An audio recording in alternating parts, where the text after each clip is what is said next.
Well, good evening, everyone. As you can see, I'm in a totally different location. This is my mate Ramo. Say hello, Ramo. Hello. And we're going to be discussing, obviously, the digital ID. Many of you will know there was demonstrations this weekend, and I went to Liverpool to support the veterans, but there were also a demonstration on no digital ID. I ended up having a good chat with my mate Piers Corbyn, and I also got some flyers off him about digital ID. Very anti-Zionist on back, but digital ID and COVID on front, health, freedom, them are off Piers. And let me just be blunt with a lot of people, and I've said this many a times. Some things we knew were coming and nobody's done nothing. People tried to say things, nobody listened to them. We're all guilty of this. Then until it happens to us or till years later and these things are more on our table to come in, there's not much we're going to do. Our technology is leading us to digital IDs. Our technology is leading us to a cashless society. And again, we've had warnings of many people about this over the years, but people haven't listened until it comes into fruition and it happens to you. And we've seen political prisoners locked up and stuff like that. We've seen people with bank accounts shut down and all that, even before this digital ID thing comes in. I'm one of them, 2 bank accounts. But again, a lot of people didn't wake up fast enough, and it's right on our doorsteps now, and it's got to be dealt with like now. And the fight is going to be a lot tougher. It's going to be a lot tougher. We were supposed to have Ken Thompson on tonight, but I can't get hold of him. And Pat's been out leafleting, so I don't think Pat will be coming on until a bit later. But you've got me, the mighty Paul Rimmer, and the awesome Ramo. So over to you, Paul. Well, I'm interested what Ramo's got to say. I mean, digital ID. I remember Tony Blair was going to bring in the identity card and made all sorts of bold claims about it, but it was faced down by the British people. The British people do not like to be over-monitored, but it's amazing how much we're actually covered already. We've got CCTV everywhere monitoring our movements, and this digital ID will give them a real force in their armor to control us and to let us know that they know what we're up to. And it's Big Brother, isn't it? It really is. There's echoes of George Orwell all the way. In Big Brother, you're watching the TV, and the TV is watching you, and you can't escape it. I mean, he has an illicit love affair, Winston, who's the main character in 1984, and they have to go into the woods. You have to go back to nature, get away from society, because really we're being saturated with this digital technology. I mean, we're all victims of it. This social media stuff is absolutely addictive. I mean, I do go to the woods to get away from it. I go for walks and just leave my mobile phone at home. But I mean, their ability to control us is going to be incredible. And yet they're claiming they need it to take control of our borders, which is absolutely absurd. They have all the technology, all the laws they need to control our borders. They choose not to control our borders. It's all about their choices. And this is what really worries me. It will be another weapon in their armory to impose their choices on us. It won't be about our freedom. It won't be about our protection. It'll be about their control and maximizing their power. And this is what concerns me, because we don't have faith in the people who rule us, who govern over us. We don't trust them. We know they're not aligned with our interests. We know they don't respect freedom. We know that most of them are just in it for themselves. And it's become a very cynical world now. So letting other people take control of your life is very dangerous. But Ramo, I'll hand it over to you. Digital ID, why should we say no? Well, I could be here this time next week just talking about all the different reasons, but I think you've hit the nail on the head, first of all, that we can't trust our current politicians to look after our own interests and look after no one's interests but their own. We've been lied to so many times. They've shown that they've got vested interests. They're not playing by the same rules that they impose on us.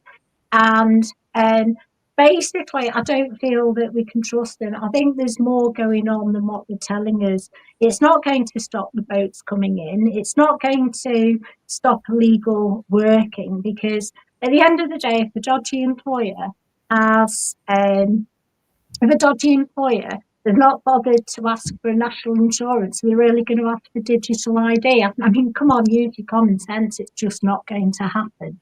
I think we've not been told the truth, and I think people started waking up after the COVID, the pandemic. People started waking up to the fact that we were being lied to, and we've seen such devastation from that. But I think that was the start of people starting to realise that what we're told and what's actually happening are two totally different things. People started recognising there's a whole range of vested interests. And, people are sort of saying we need this, when in reality it's actually quite harmful and our voices aren't being heard. They've used the pandemic and to take away our freedoms, and that was the start of it. We've got so much. The problem is, and it's a huge problem that I have with digital ID, is if that comes into effect, then we're going to see they can't bring in digital currency without digital ID. If that comes in, then we've effectively lost our freedoms. They're trying to, I believe they're trying to bring in a social credit scoring system like they've got in China. If you want to see what's going to happen here, look at what's going on in China. It's a communist country. There's no respect for human rights whatsoever. If you don't do as you're told, you get your money gets frozen, so you can't buy food, you can't buy things, you can't get on a train, you can't get on a plane. Everything is controlled by your behaviour, and I think this is where this is going. I'm in a situation where I've dared to speak out about poor care, and my father was abused in 2 nursing homes in the local area. And I got massively gaslighted and targeted for daring to speak out. And there were the bullying I can't even begin to describe, but they tried everything they could to silence me. I wouldn't be silenced. They threatened me with legal action. I involved a barrister at that stage, and eventually we got an admission from the local council's lawyer that I was being slandered and gaslighted. But it's made its way onto my medical records, and I can't get the support I need for health issues. Now, the problem with digital ID, it links everything together. So someone like me that's dared to speak out, that's dared to voice concerns, which I've done with no malice, just that I wouldn't want anyone to go through the abuse and the horrendous experience that me and my poor father, who's now since passed away, have been through. I wouldn't wish that on anybody. I just wanted to try and make things better. There was no malice whatsoever. But someone like me that dares to speak out is likely to, they could use that to silence, to try and silence me. We saw it with the Canadian truckers when they were protesting about the lockdowns. And they had the bank accounts frozen. Anyone that tried to help them had their bank accounts frozen. It's so open to abuse, and it's never been about our well-being and our safety and our, it's all been about control, and it's so open to abuse by people who don't have our interests at heart. And I have huge issues with that. Let me just interrupt. Thank you very much, Ramo. Ken Thompson, how are you, Ken? Very well, thank you very much. How are you tonight? Doing well. I'm good, Ken. So, Good. Ken, what are your thoughts on digital ID? Well, I think we've really got to struggle to trust anything that comes out of government. The Tory government were bad enough, and they've done a lot of damage, I think, to the country. And the Labour Party are just, I don't think anybody supports them hardly in anything that they do. The digital ID thing is extremely dangerous. We've been warned about it for quite a long time. A lot of people have been talking about it for quite a long time, warning that it's coming. And particularly during the COVID side of things, when they tried to introduce vaccine passports, I mean, there was a lot of resistance there. I think they will get a lot of resistance to this as well. We've just launched a joint declaration of the parties in the Belmont group today, which is calling on Keir Starmer to scrap these proposals for digital ID, and just saying basically that it's wholly unacceptable, and we will stand and fight and resist it with everything that we've got. I think non-compliance is a big part to play in things here as well, where people just refuse to comply with the government directives. And I think that's something that everybody's got to get behind, basically, and just do not engage with it whatsoever. Because obviously, yes, as you've been saying, it's the start of a social credit score, isn't it? I mean, that's where it's going to end up. We know that everything that government touches turns to crap, basically, and the social credit score, as you mentioned, in China. I mean, that's where things are going. I think that's where it's going to head. We know that we can't trust the politicians to look after the interests of the British people, and we know that there's ulterior motives in almost everything that they do, and nothing that they seem to be bringing in is for the benefit of the British people. So really, we must resist this, I think, with everything we've got. And it was good to see that we got the statement out today, letter to Keir Starmer, to call on him to scrap these proposals and don't take them any further whatsoever. There's going to be big resistance, I'm sure of that. Definitely. I mean, I went to Liverpool Sunday, first day of the Labour Party conference, and there was some left-leaning people stood with us with the digital ID cards, which shows you the amount of people who are going to be protesting against this. I'm guessing the left will do their own protests, but I've got one of Piers' leaflets here. I've got to read the first bit out because Pat's in the chat. The migrant crisis was created by the government for the World Economic Forum, the mega corporation Zionist-dominated cabal that meets in Davos every year. So I'm going to save one of these for Pat, so you can have one personally. But Piers did a couple of speeches, and Piers has been one of the most high-profile people that I know who's spoken out against the digital ID and cash and stuff like that. We've interviewed him on the Late Night Veteran Show. We've had him on about 3 times, talking about the WWF, the WHO, talking about this kind of control that they want to bring in. So, and when I look at everything he's done, it's whether you can say it was conspiracy theories at first, but it's factual now.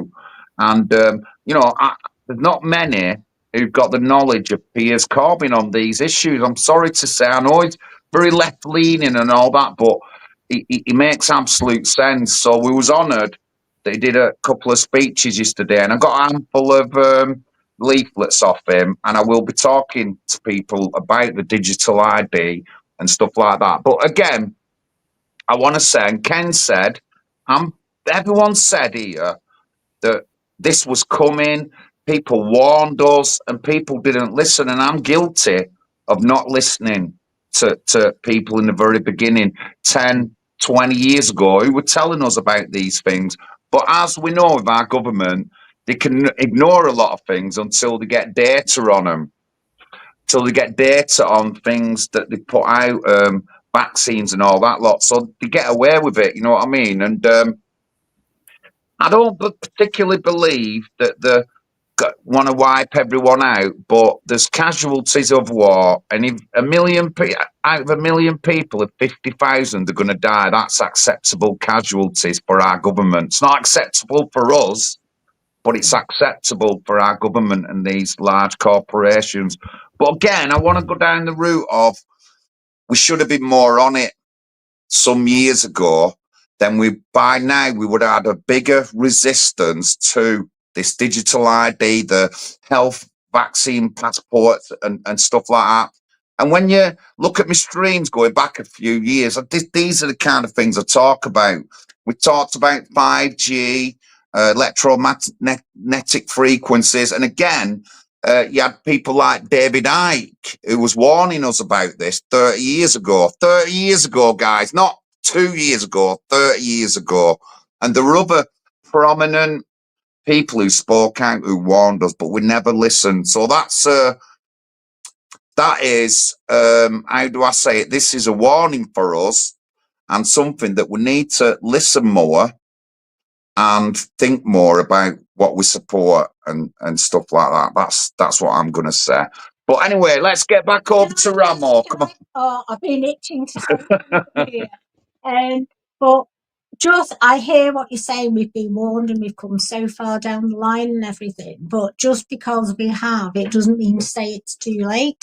At the end of the day, they are public servants. They are here to serve us, not the other way around. And I think we need to get them to realise that we're the ones, as taxpayers, we pay their wages. They have to explain themselves to us. We're not accountable to them. They're accountable to us. We're the taxpayer.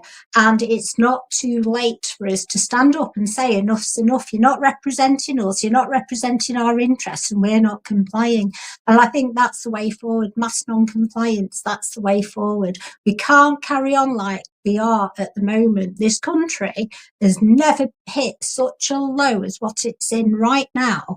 It's at the lowest point it's been for a long, long time. In fact, I don't think I've ever seen it in such a bad state as what it is now.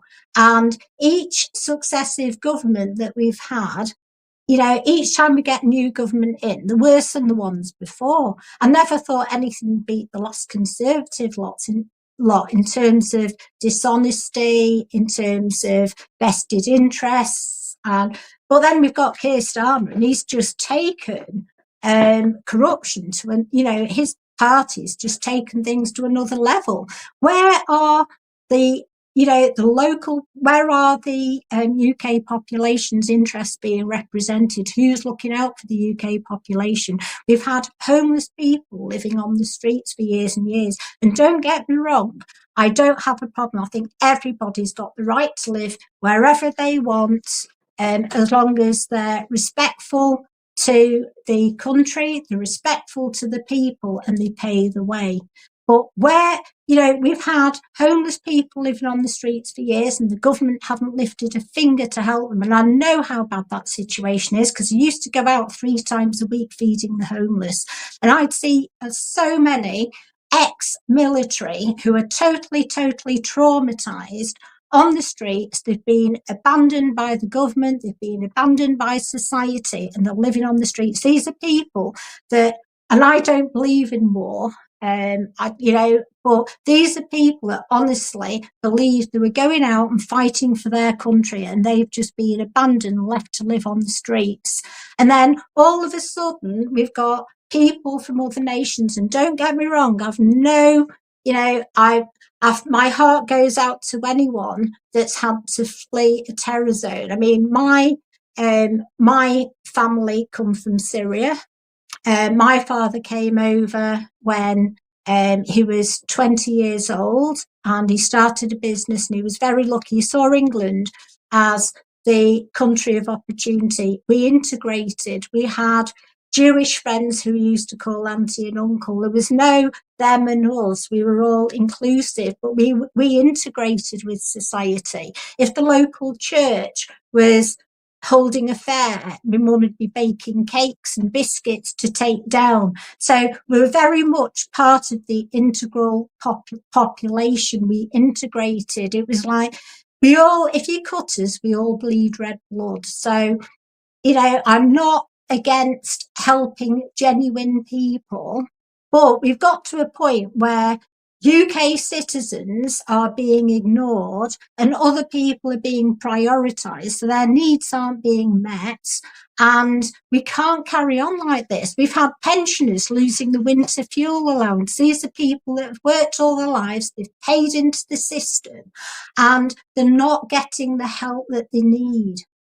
And there's got to be something very, very wrong when people can't get an appointment with their GPs. Everything's like underfunded and there's no resources left, but people are coming in and, you know, and they're saying that a digital ID is going to redress the balance. I don't think it is. Do you?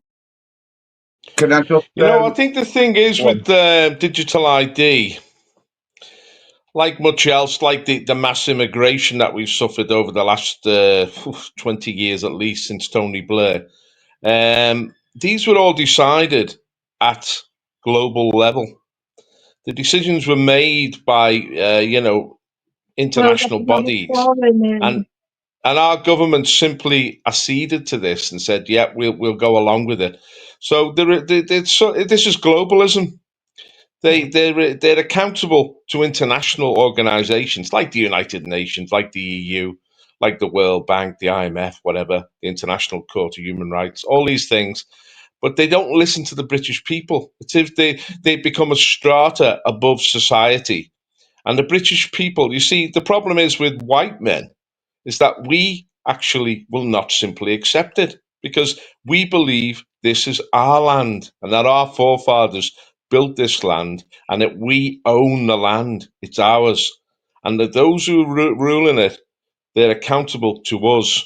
And we can stop them. If we don't like what they're doing, we, the people, under God, are sovereign in this land. That was established during the Civil War in the days of Oliver Cromwell. And the government now is against that.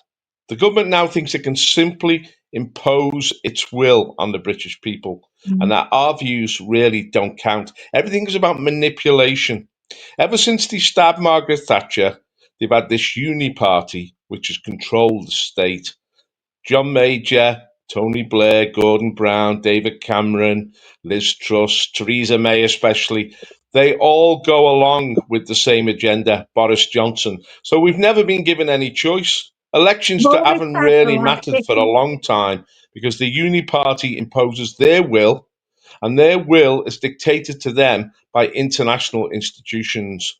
But we, the British people, will not accept that. We're in rebellion against it. And this is why they want to impose digital ID, because they want to stop that rebellion. They want to deny the British people the voice in their own country. John, do you want to say something? yeah. Well, Ramo wants to say something, but let me just let Big Vinny's comment first, and then we'll let Ramo talk. She's got some information about this particular comment. So, Big Vinny's comment is Tony Blair's son owns ID, owns the ID company. Oh God, sorry. Tony, Tony Blair's son, he's a director of a company called Multiverse, who's supposed to be running the digital IDs. And I've managed to get it here on the government, Companies House. You can find it all there if you look up Multiverse. But Ewan Blair is a director of the company, and it really does make you question, why would Tony Blair be so keen to push, to push digital IDs? Is it because of vested interests there? I totally agree that it's coming from higher up. Ewan Blair's quite a young person. Someone of his age wouldn't normally have access to £3.7 million worth of, that kind of money, as what he has shares in this company. That's come from somewhere. It makes me wonder, about vested interests. It makes me wonder about money laundering. I can't prove anything, but these are things that I would certainly be questioning. And, when you've got people like that, sort of in positions of power and they're pushing for something so hard, you have to stop and ask yourself why. Vinny's right. Criminal traitors, Big Vinny says in the chat. That's why I wanted to get that thing up, because you had the information on Blair's son. And earlier on, before the stream, me and Ramo were talking, and now within the council, you're supposed to if you've got a vested interest in something, you're supposed to declare it as a councillor. Now, when you get to an MP and government stages and ministers, you are supposed to declare some things, but other things you don't have to declare, and they get away with it. They're unaccountable. I mean, my mate Peter Bryan goes on about this stuff all the time, and there's, even though we haven't got evidence, this sort of thing is definitely could be leaked to money laundering. Definitely can be linked to things like corruption, money corruption, and all that. It is, because we've got so much evidence of things like that happening exactly the same way before.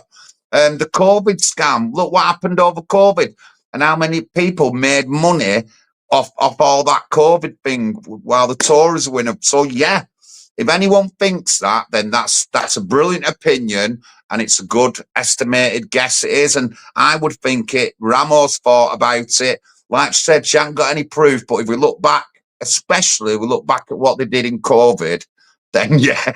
And I think whether we've got proof or not, I think the fact is it just reflects just how little the people of the UK trust the government these days, because we've caught them out so many times with different things. We've had so many politicians being linked to, scandals. We've had the Angela Rayner thing, and they all seem to be, you can't hold them to account. They all seem to think that they're above the law, and they all seem to get away with it as well. And I think for that reason, we've got like this common mistrust now, where everyone I speak to these days, there's not one single person that will actually turn around and say, I actually trust the government, or I actually trust the politicians. There's only John that people trust these days. So, I think, whether we're right or wrong, I think the fact is that they've given us enough reason to doubt what they're telling us and to not trust them. What do you think, Paul? Let Ken have a say. Ken, do you want to interject? Yeah, sure. I think I'd like to say that Tony Blair, I think, was always pretty much looking out for himself. Through his premiership, I don't think he did much good for the country and the people of the country at all. And I think this, you're quite right. Is it Remy, your name? Sorry. Ramo, sorry. Thank you. Ramo, that we're, he's very much sort of vested interests in trying to push this on the population. I don't think he gives a damn what the consequences are, but there's big money involved. I think, I think Tony Blair himself has got 350 million shares in the company, which is his son's company, and they're starting to make billions out of introducing digital ID to the UK, but not only the UK, but in other countries around the world as well. So that really just stinks of corruption. The chief champagne socialist, the champagne socialist in chief, Tony Blair, he's the guy that's on the make and trying to run the world to make himself absolutely billions of pounds. So yeah, I don't think it's a good thing from that point of view either. I don't think there's really, as I say, they don't have the interests of the British people at their heart, and I think it seems to go for a lot of politicians that a lot of them are looking out for themselves. A lot of them won't stand up when scandals happen where they should be resigning. They're all scumbags. They're all scumbags. I just want to say hello to the chat. Thank you, Jackie. Big Benny's in. I've seen Mark Williams, seen Stephen Crane. Thank you. White Knight, I've seen you. Thank you very much. Bexy as well, I've seen you. Thank you very much, guys. Please like and share the stream. If you're not already subscribed, please subscribe to it. All our links are there in the chat or anything. If you want to suggest something we might want to talk about, the admin email, admin@nationalhousingparty.uk is at the bottom there, and you can email us. But yeah, and as well, guys, if you want to make a donation, my super chat's open. All money that I make off revenue or anything on my YouTube goes directly to the party bank account. And we're after leaflets. And I know Pat's just last week bought 15,000 leaflets. I've got an election coming up. I was going to get a double A5 book, but I'm only going to go to a single piece of paper. I'll explain that another time. Things have changed a little bit in my election, and 2027 looks like my year. But I'll explain that another time. But please, guys, please share the stream. Follow us if you haven't linked us up before. Get us into the Telegram chat and all that lot. Piers has got a Telegram page going up just for this Digi ID, and I can't think where it is. I will put it up. I will put it up on the description of the stream in a bit. But who wants to go next, Paul? Yeah, this thing about politicians, I mean, we've got to be careful that we don't slip into total cynicism, because there has to be a political solution. There has to be a political revolution in this country. What we need is a new ruling class. Now, obviously, Reform have emerged, and they are different. They're a bit like Donald Trump in that a lot of the Reform, a lot of their candidates have got very little political background. They come out of business and whatever. So they're quite fresh, and they are, because they're hostile to the EU and to the European Court of Human Rights, they are patriotic, they are nationalist. See, this is the thing, we need a party that is nationalist, that puts Britain first. For far too long, the politicians have served these globalist interests. And you see, the thing is, can we trust anyone not to be corrupted? Because these globalist forces are very powerful, very wealthy, and of course they have lobby groups. And we're used to this system of government, party system. You can only get elected into government if you're part of a party. So although we each have an individual vote, we're only voting for these selected parties. This is the problem with the first past the post. This is the problem with representative democracy, that the parties have taken it over. So unless we might have to change our political system ultimately to get true direct democracy. But obviously our country's been invaded. We don't know now. There's more than 20 million non-British people here. Now, the only people that should be allowed into this country are those we invite in. No one has a right to come here, not even to claim asylum. All asylum will stop now because it's been abused for far too long. We've shown goodwill, and it's been abused on an absolutely phenomenal scale. And they're bleeding us dry. 80% of immigrants who come into this country remain on benefits for their whole life. But it's not a question of just coming in to take. They're just takers. They're now actually taking control of our political system. I mean, the Muslims are very well organized, and they've got a real agenda to take power in this country. And therefore, you see, look at that flag behind Ken there, the Saltaire. That emerged in the 9th century. That's the oldest national flag in Europe.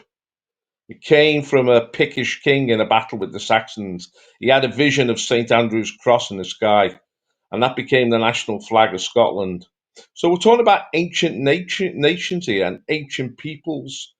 But I mean, you listen to Keir Starmer speak today, it was like as if the British are just one group amongst many in the society, and the one group they can ignore and stigmatise and abuse and call all sorts of bad names.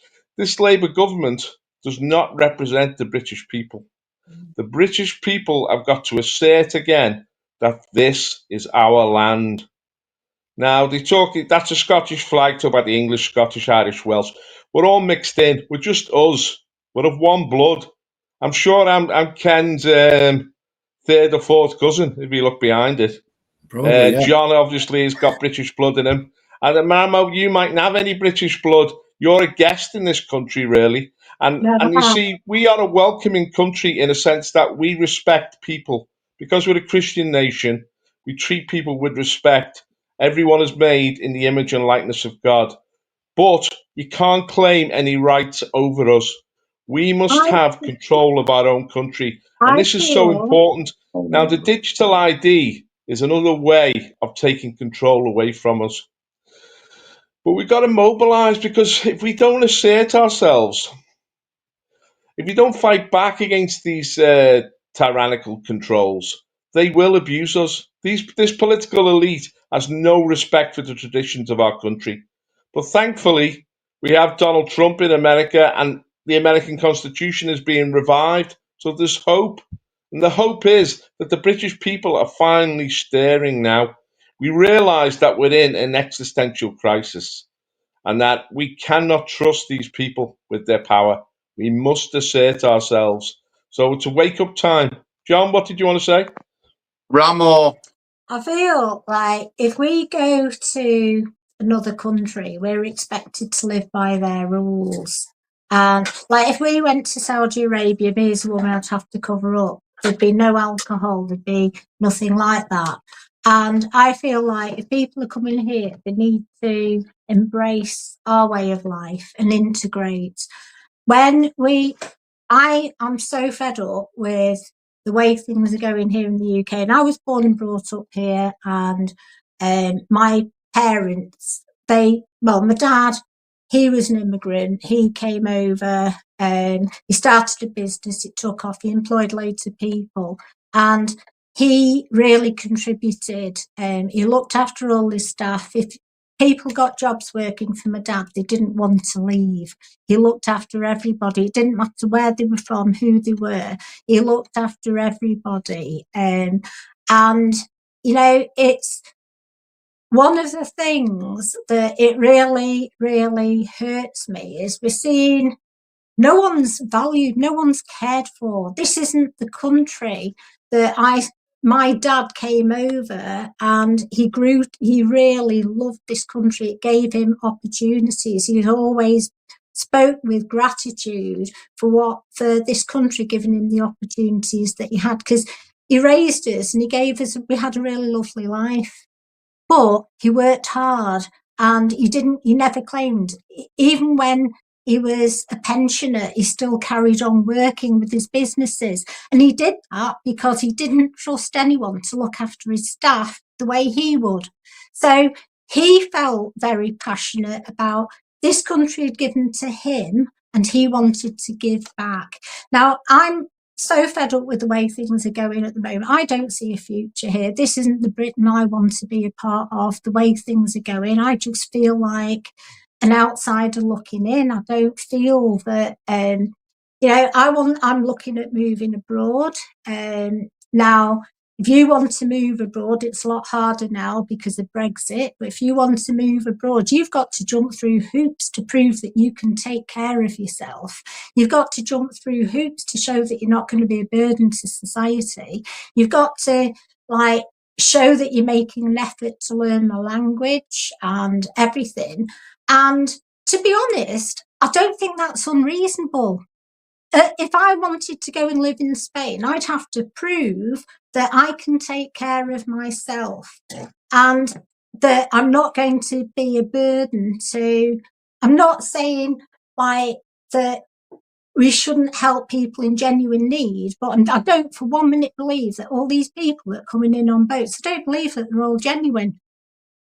And because we have been very kind, people are taking the mickey. And our government aren't sort of looking after the people who paid into the system. You know, how many people have been waiting years and years and years for council housing, social housing, and they've not got it? Now, to me, if they can find the resources to put all these people up in hotels, then why haven't they done that for the homeless? And surely there should be a list that's based on people who get on that list first, their turn will come. But we're not seeing that. We're seeing people that have been on the streets for years, many of whom are ex-military, traumatised ex-military, so they're very vulnerable people. And I've seen them when I've gone out feeding the homeless. That can't be right, that they'd be allowing people who haven't paid into the system, who have no paperwork, so we don't know who they are, what their backgrounds are, whether they're going to be a danger to society or not. We know nothing about these people, and I don't see how they can justify giving them priority over people that have been on the streets for years, some of whom are genuinely struggling with their mental health. They've fought for the country. Whilst they've been serving in the forces, they've actually seen things that no one should have to see. I remember, going out, and I was like, there was one gentleman that stood in that really, he's never left me, to be honest. And he literally had a breakdown whilst I was talking to him. And he'd literally seen quite a few of his colleagues get blown up in front of his eyes. And he's had no support. How can people sort of that vulnerable end up on the streets? It doesn't make sense. And that's what I have an issue. And I feel like with this digital ID, I don't see how that's going to make any difference to the issues that we're facing right now. I think it's just being brought in for control. I think it's being brought in basically as a means to silence us. And if anyone dares to speak out, well, it's going to be used against them because everything's going to be there. They'll be able to use it to freeze our financial bank accounts and everything. They'll be able to use it to silence us. And, if we're not careful and we don't stand up and say, no, it doesn't matter how far it's gone, it's not too late. We can still stand up and say, enough's enough, we're not having this. But if we don't do that, then what our ancestors fought for, we're going to lose, and the kids of the future aren't going to know the freedoms that we had thanks to our ancestors, and that is concerning. Ken, in Scotland, you've got a deep tradition of liberty. How do you see the future going? Well, we do have indeed, yeah. We think we were sort of led the world at one point in time. To be honest, I mean, I've been rather ashamed of our Scottish flag because of the SNP government and what they've been doing up here. They really have trashed the place. They've got no idea how to run anything. I think I wouldn't trust them to run a fet stall. I don't think them, never mind a country. Particularly their sort of enterprise and education. Education used to be top of the scale in the whole world until fairly recently. Maybe a quarter of a century ago, until it started going downhill. And we've lost all of that, which is a real shame. So I'd be a bit embarrassed to fly this Scottish flag. I have a Union Jack normally up as well, but it's outside flag just now. So but no, we're taking our flag back, taking our as you say, 900 AD or something. It's when the Scotland flag came into being, one of the oldest flags in the world, I presume. So very proud of that. But the future, I think things are changing. I think we've gone so far. This pendulum has swung so far in one direction that there's definitely going to be a swing back. We're unfortunately we haven't quite timed it right to get in at the same time as Trump in America. But in the UK, I think we are going to see liberty, libertarian parties, Christian parties, coming to the fore, and that's definitely what we need. We've for far too long we've been ground into the dust by authoritarian leaders, and even Boris was hailed as the great champion, but he was just a disaster, really. 80 seat majority, just did absolutely nothing with it apart from broke us in the UK. But no, I do think, and even Scotland as well, I think there's definitely a mood in the nation. The flags are flying around the streets, they're raising the colours, which is great to see. And SNP are complaining about the Saltire being flown now, saying it's far right. So just an absolute joke. But the man in the street is now getting behind the whole, I think the whole movement for liberty, Christianity, bit of a revival in Christian circles as well. So it's all good. I think it's definitely coming in the right direction. We've got an election in obviously May 26. So we're hoping to stand quite a few candidates there. The Belmont group of parties have got about, I think, somewhere in the region of 25 to 30 candidates so far. So there'll be more joining us as well. So that's something to look forward to see if we can make a bit of a dent there. Reform are obviously going to do well. They've got the momentum. So, Ken, can I just ask you, you sent an email, did you, about the digital ID to Keir Starmer? Is that right? Yeah, we've it's the Belmont group of parties where there's six parties there at the moment. We're hoping more are going to come and join us and lend their weight to the cause. We're all kind of liberty Christian orientated, so the more of us we can group together, the more of a powerful voice we'll have. And we're really just starting out now, getting organised there. So that's That's good stuff. Yeah, we put a statement out. It's on Twitter, which you'll see on Belmont Accord is the name of the Twitter account. Belmont Accord, give that a follow. And we've put a statement out there with regard to digital ID, which we're totally against. And we just feel it's an erosion of our civil liberties even further, and it's going to get worse. They never introduced these things, same as assisted dying.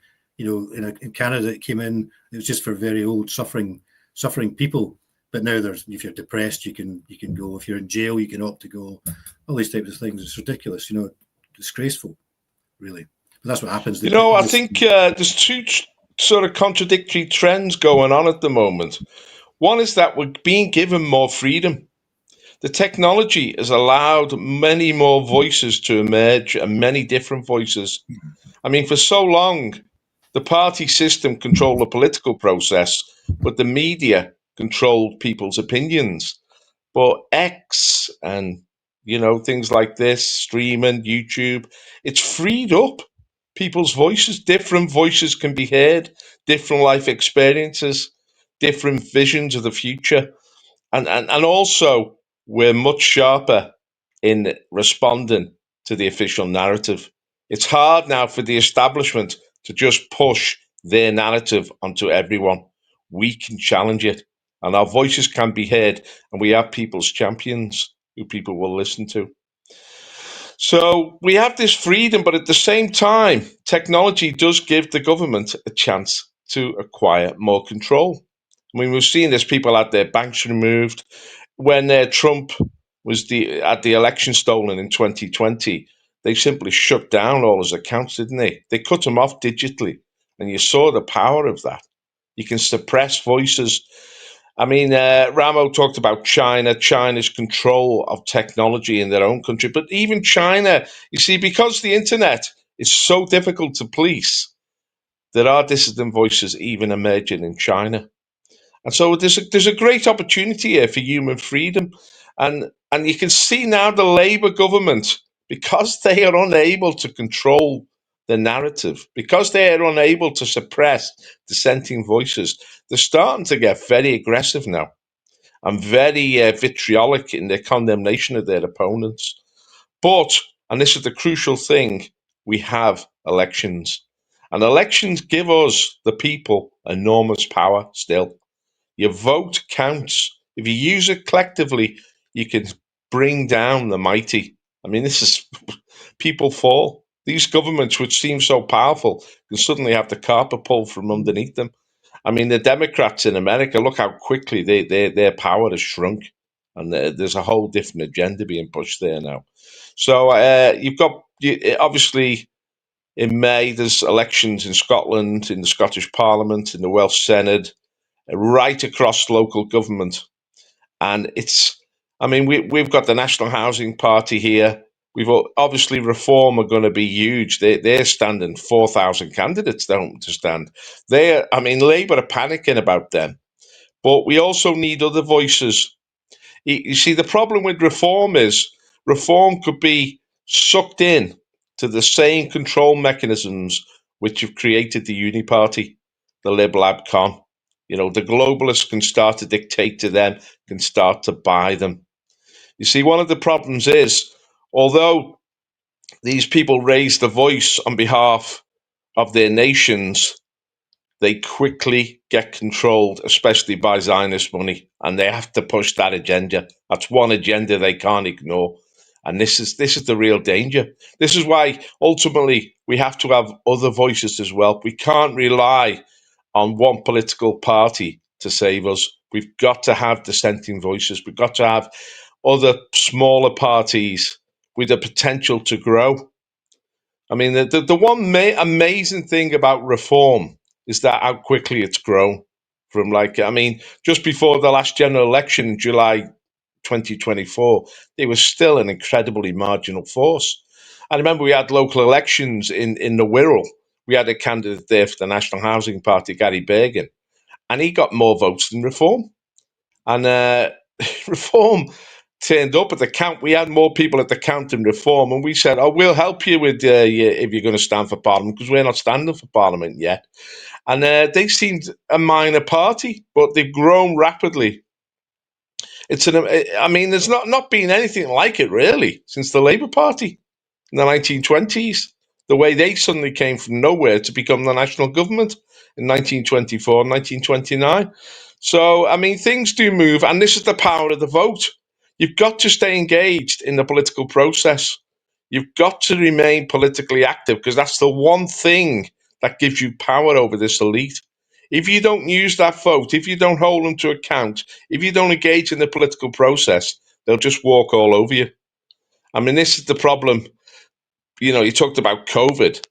COVID, that was another exercise in control, just like digital ID will be, you know, to subjugate the population, to feed them one dominant narrative. I mean, so many of us were just shut off in social media during COVID, and they tried to get this digital control over us, didn't they? You know, the vax passport, the track and trace. They tried. It was an abysmal failure, to be honest, an expensive failure. But they did try to take control of the people, right down to our habits.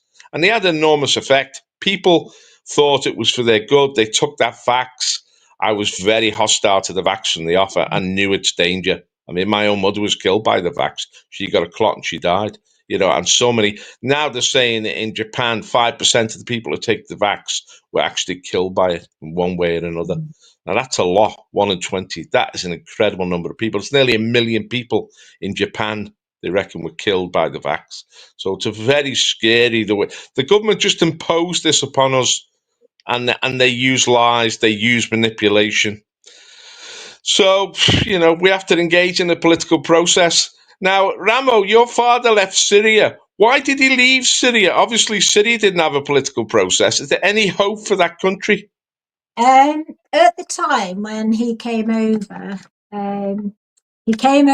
because he wanted to start a branch of the family business. They were in textiles, and the UK was really good for textiles. It was like a booming trade. He was never intending on stopping, but he fell in love with the country. He was super successful, and he decided he didn't want to go back. So he went back on the agreement he had with his family, and they sort of said, right, well, okay, but, you know, as long as you can pay your way and everything. And he ended up having his finger in different pies. But at the time, compared to other countries, Britain was like the place where people had come if they wanted to change their lives. Some people say that about America now, but to be honest, I absolutely love Britain for the life that we had here. I grew up, Dad absolutely thought the world of the country, the people. They welcomed him, you know, and it took years and years and years. I mean, he was quite an old man before he got his citizenship. He had to prove a lot more than what people do today. It's a lot more relaxed now, but he didn't mind, and he worked really hard to prove that he was worthy of his position here. Looking back at Syria, there's always been like the troubles, and a lot of that is due to interference, shall I say. No one wants to see a war go on, and it breaks I've lost family actually through the fighting in Syria, but it breaks my heart because my family aren't political, and they were just in the wrong place at the wrong time. And how many other innocent people, whether they're Israeli, whether they're Gazans, whether they're Syrians, Iraqis, how many innocent people are losing their lives for what basically boils down to political interests? And it is politics rather than, most people just want to live happily alongside each other. But then you get people coming in and everyone's like wanting the power, they're wanting the control. And there's no respect for human life. And I find that absolutely heartbreaking. And I think what's come as a shock has been sort of realizing that over the years, all these wars and like Tony Blair and the illegal war in Iraq, it's like governments have been arming, instead of sort of trying to help them reach a place of peace and everything, they've actually been providing arms to whoever suits them, and they've just been fueling all these wars, and that can't be okay. It goes against everything that humanity tells us we should be. We shouldn't be out there killing people. We shouldn't be harming anybody. We should be protecting each other, loving each other, taking care of each other. If you cut us, we all bleed red blood. We're all the same. We're all human. And no one's got the right to go in and abuse somebody else, wherever they are, wherever they're from. No one's got that right. We need to get that humanity back. And I don't think genuine refugees would need to come and seek refuge in another country if it wasn't for all the government stirring things up. At the end of the day, it's not our business. We need to stay out of it. Stop fueling it. Stop pouring petrol on the fire, and people might be okay. But I just feel that whether it doesn't matter where they're from, if it's an innocent life, that breaks my heart. I don't want to see innocent people dying. Right. 56 it is. Last few minutes, couple of minutes. We'll go to Paul and Ken for the last words. But thank you to Ramo for coming on the show this week. I'm sure she enjoyed it, and we'll definitely get her on again. I'm going to have to though practice so she can do it on her own, and I don't have to come down to her house. But we'll get round to it. We'll get round to it. But thank you, Jackie. Everybody in the chat, all my mods and that, Mark Williams, Bexy, everyone I've seen in the chat. Please share, like, and that. So yesterday, Sunday, I was at Liverpool, and there was a small protest, and they want social housing for everyone.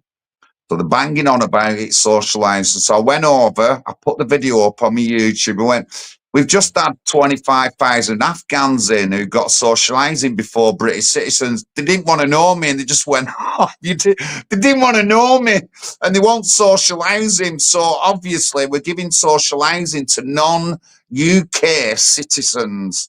And I give a figure of 25,000. Someone's questioned me on it, and when I've looked again, that is 35,000 people have gone into housing, and a lot of that will be social housing before British registered citizens, and they just didn't get it. But any last words off Paul and Ken?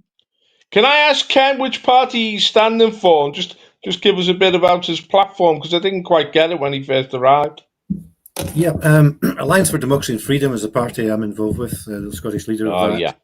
And we have a Belmont group, which is the BelmontAccord.org and Belmont Accord on X. And that is a grouping of 6 different parties, including the Freedom Alliance, who were there on Sunday at the demo, I think, in Liverpool. And also we've got the English Democrats. We've got a party called Sovereignty in Scotland, who are independent supporting, but they believe in all the right stuff.